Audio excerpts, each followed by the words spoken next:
Welcome to Newsmax TV. I'm Kathleen Walter. We're joined by award-winning historian Douglas Brinkley, author of 2 books on Ronald Reagan, The Reagan Diaries and The Boys of Pointe du Hoc, Ronald Reagan, D-Day and the U.S. Army 2nd Ranger Battalion.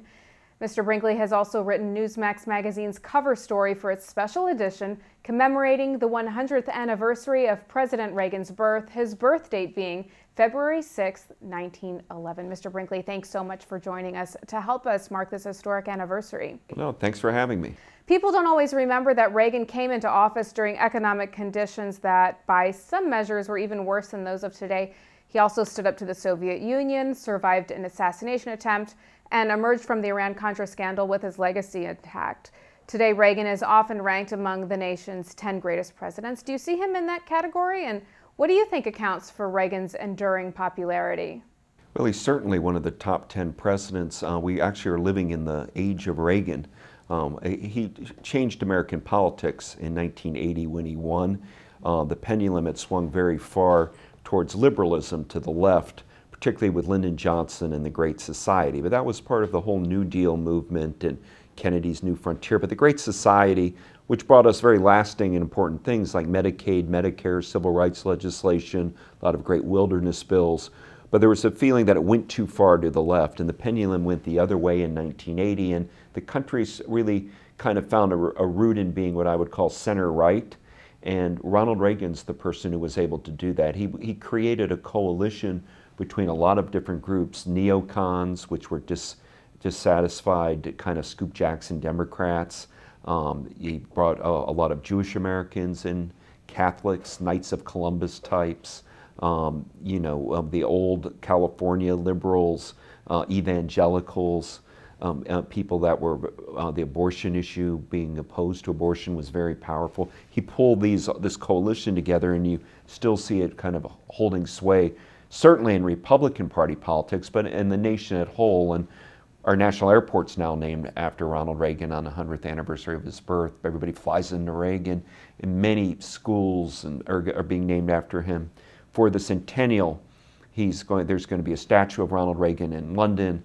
USC Annenberg School is doing a huge conference in conjunction with the Reagan Library, and Tampico and Dixon, Illinois, where he's from, are doing all these sort of Reagan trails. So I think he's been gone from us long enough now that people are really, his biographical legacy sinking in.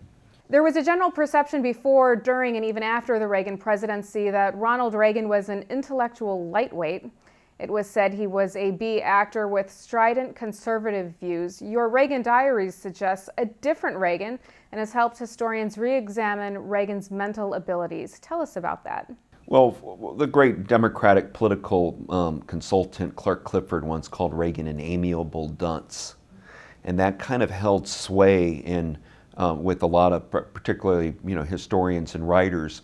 But much like Dwight Eisenhower, once the papers start opening up, we see that Reagan was a lot more hands-on when we thought. For starters, he wrote most of his own speeches throughout all of his life, and we have his handwritten leavings. As I was astounded to go to Simi Valley Reagan Library and be handed this big book, and you open this leather book, and every single day as President Ronald Reagan kept a diary.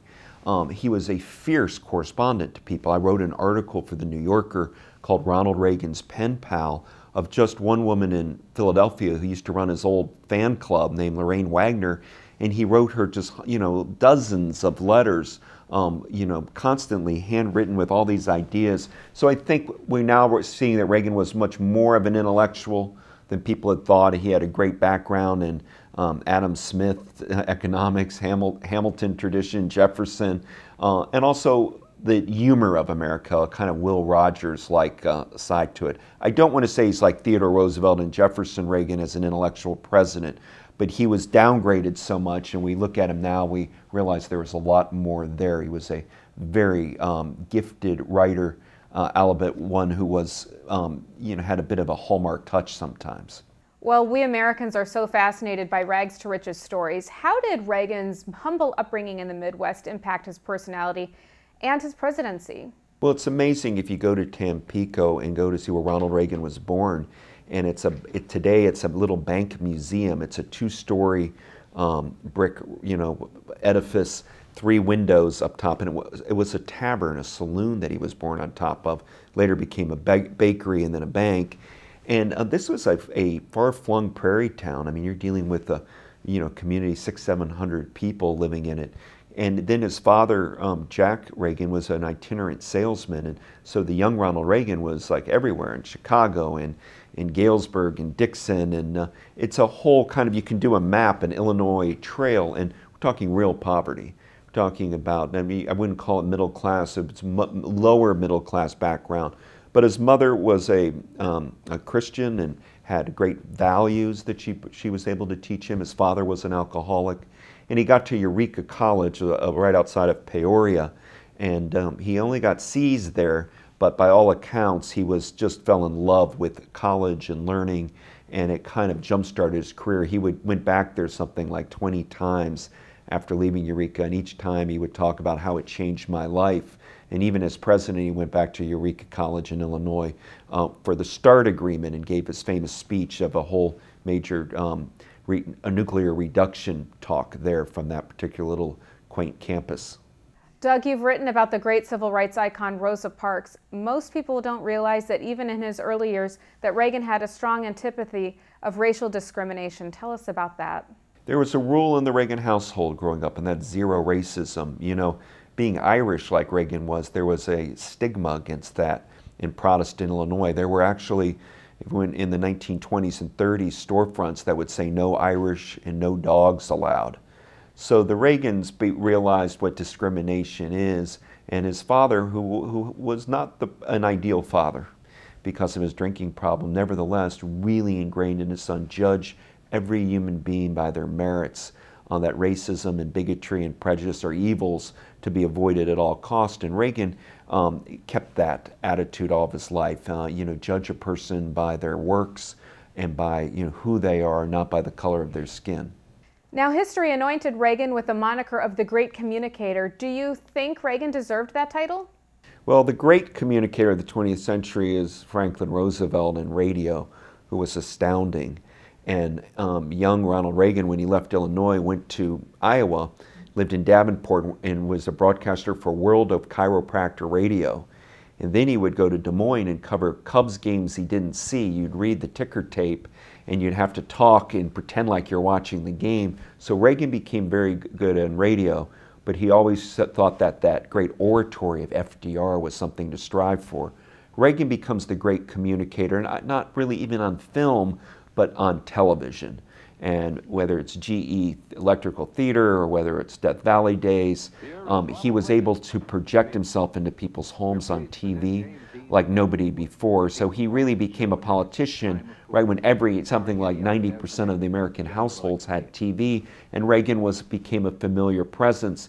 This helped him tremendously in politics. He understood brevity, he understood the soundbite, he understood looks and how to be perceived by a viewing audience.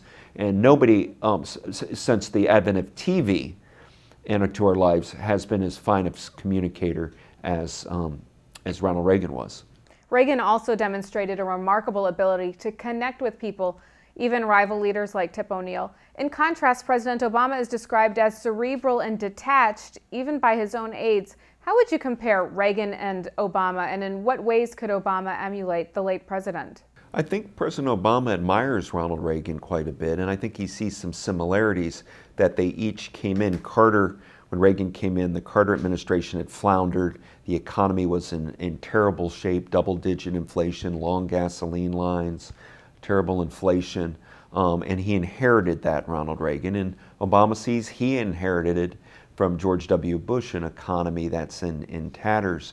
And both are seen kind of as ideologically polarizing figures. Reagan was coming out of a very real conservative tradition. Obama's coming out of a very liberal conservative tradition. I think the challenge for Obama is how do you operate in a center, and how do you win your persona over to people?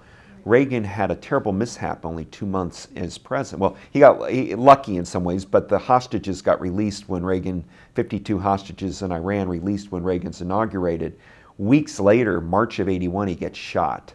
And the fact that Reagan survived that assassination helped draw a lot of the country to pulling for him. He became a bit of a folk hero. President Obama right now is struggling to find, particularly I think with blue collar workers, with people that are the unemployed of America, finding that he resonates with them. But Reagan had struggled too his first 2 years, so I think that there's similarities, and of course they both now are Illinois presidents, or at least they have a heritage there. Illinois can claim Ulysses Grant, who lived in Galena, Illinois, Reagan, the child of Tampico, and Abraham Lincoln famously, and Barack Obama, who called the state home. So there's a similarity there too. Well, it surprises some people to learn that before running for president, Ronald Reagan was a union organizer. Some say his labor experience played a key role in his ability to successfully engage the Soviet Union. Do you agree?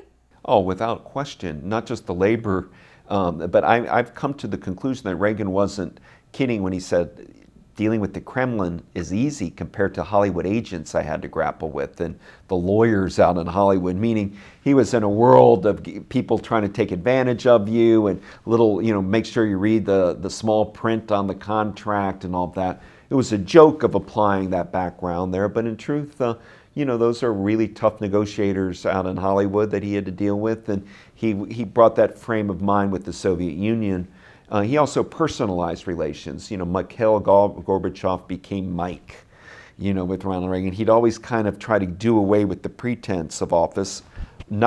He would never take his suit off in the Oval Office. He always had a dignified gentleman's countenance about him, but he liked to get one-on-one quickly, because on that field it was easier to make a sell. It was easier to cut a deal when you personalized it. He counted on his charm to carry him through a lot of difficult times in his life. Let's talk about Reagan's darkest hour. What would you say was his darkest hour, his Valley Forge, if you will, and what does his response tell us about Reagan as a person? Well, I think his personal darkest hour is being shot and almost dying, and it terrified Nancy Reagan, and the fact that his body had to heal from that. And in his diaries, he writes, after being shot, that from now on I'm dedicating my life to God.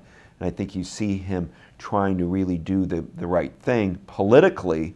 His worst moments, the Iran Contra problem, and it almost destroyed his presidency. At the right moment, he came on television and said, look, my heart tells me I did nothing wrong, but the facts say something different. Now, that's a tough sell when you're doing that, but it worked. As soon as he talked directly to the American people, his stock went up.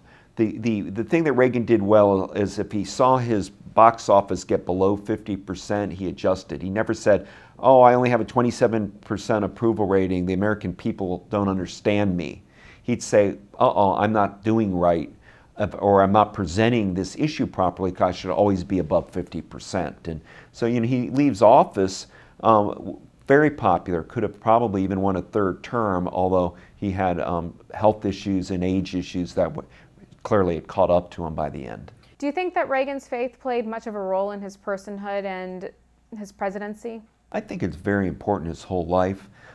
He was not an avid churchgoer. He read the Bible and found passages of inspiration all the time. But he had an inherent faith. It was part of his sense of goodness. I mean, some people find it a simplicity in Reagan, but he thought there was lightness and darkness, and he kind of would make that call. And so when he was talking about evil in the Soviet Union, it wasn't that the Russian people were evil. It was just that they'd had a dictatorial form of government. Totalitarianism in any guise wasn't okay. And so I think he challenged that. If there's a Reagan shortcoming in these regards, I mean, I think that he was slow on the AIDS crisis in America to show a kind of compassion that the country was calling for, and did not embrace Nelson Mandela and the anti-apartheid movement as fully. And on those issues, some people found him lacking in faith on the.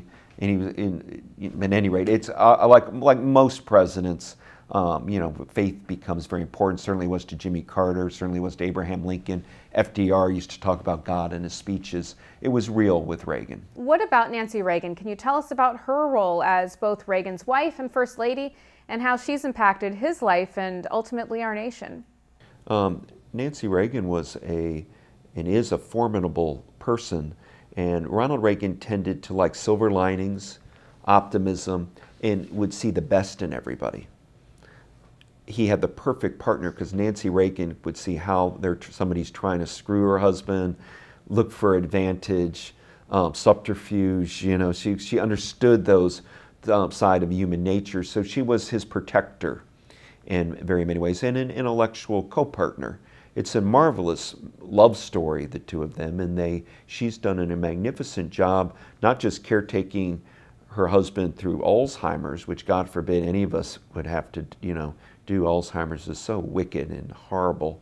But she's done an amazing job with legacy. Here it is, the centennial, and you can't really say Ronald Reagan's stock could be any higher in public esteem, and that doesn't happen just by osmosis. It happens by doing a lot of the right things with the Presidential Library in Simi Valley, by doing the right things and saying no to things. There was a movement that people wanted to put Ronald Reagan's face on the dime, and Nancy Reagan said that belongs to FDR. We're not bumping off, you know, FDR to build up Ronnie. Right. So she holds a really, I think, wonderful kind of line and manages the legacy of her husband brilliantly. How is she doing? She does well. I mean, the age catches up with you, and the centennial is very big for Mrs. Reagan. There's some publishing projects she's working on. She's been overseeing the remodeling of the Reagan Library.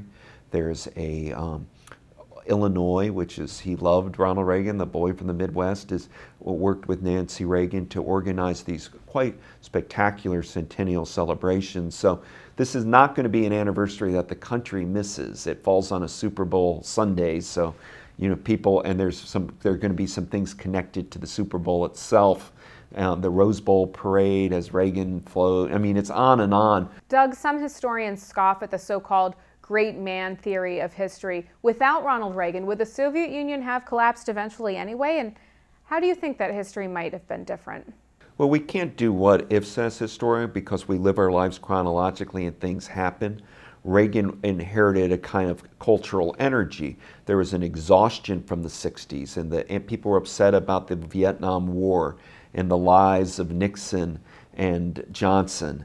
And then Jimmy Carter and Gerald Ford were very great centrists, but didn't seem to be injecting the country with kind of optimism that Reagan did. On the other hand, it was spreading this sort of not just being anti-communist, but the pro-democracy movement was spreading. Look at you know, Margaret Thatcher in Great Britain and Pope John Paul II, and you know, there was a movement, and Reagan captured it. What's so amazing, so whether the Soviet Union would have fallen or not, I think Reagan had a key part of it all, the connection he made to Gorbachev, the partnership that he formed. I believe, as Margaret Thatcher said, I mean, Reagan helped win the Cold War. She says won the Cold War. I'd say helped win the Cold War without firing a single shot. Credit needs to be given to the breakup of the Soviet Union in 1991 to American people who paid for this permanent defense apparatus, who kept vigilance, and we contained the Soviet Union at great cost, but all presidents from Truman to George Herbert Walker Bush deserve a lot of credit, but Reagan is seminal in it. Reagan was a great believer in American exceptionalism, the vision of America as a shining city on a hill. The current administration appears to take a much less assertive tone in describing America's role in the world. Do you think that Reagan would approve of President Obama's global outreach? I don't know. I do know that President Reagan would have really liked Barack Obama personally. Reagan separated politics from personal relations, and there's so much to like about President Obama as a human being and the family values that he has with Michelle and the kids. So I think they would have formed a friendship like he did with a Tip O'Neill kind of figure. They view how to assert American power differently, there's no question. Obama sees himself as a global president in a different kind of way. Reagan still believed in more big power, realpolitik approach. So he's more Churchillian, if you like, Ronald Reagan, where Barack Obama's more FDR-ish. But remember, it was the combination of FDR and Churchill that created the Great Alliance to win the Second World War. David, in your extensive research, was there anything that you learned about Ronald Reagan that surprised you? Oh, he constantly surprises me. But the big thing is how much he liked people and how kind he was, and this lack of elitism. He was egalitarian. No matter who you were, if he was talking to you, he would treat you the same as he would a cameraman or he would a gardener outside. Very equal, and people pick up on that. He was liked. Yet he had so many acquaintances and not a lot of personal friends. You know, there was Robert Taylor, the actor, was an exception. There are a couple, but he kept very much to himself, and his one friend was Nancy Reagan. So there's an unusual loner aspect to a person who spent his whole day being gregarious that's quite interesting. Okay, last question real quickly, Doug. If Ronald Reagan were active on the American political scene today, what do you think his words of wisdom would be for the American people and the Obama administration? Better days are coming, not to fall into the doldrums. Don't whine too much, because it is tough, but you gotta believe. If you don't have the faith to believe in your country, and that you start that's what he didn't like about Carterism, that malaise syndrome. Not Carter, if you read what became known as malaise speech, was saying things that were very real about problems that we have, but it's the packaging. Reagan was a great packager, and in order to change, just like our personal life, get up, feel good, we're going to have a good day, and if you infuse that spirit of positive thinking, you get a better result than just feeling the oppression of the year. Reagan's sense of history was of the grand events, and clearly he would think that our country is still, the better days are here to come. It might sound like a commercial when I say that, but he believed that very much, that each generation was the greatest generation, and that the young people today in their 20s are going to be able to build even a better America. So let's get up, work. And Reagan had an incredible work ethic and work for our country, public service, support our troops.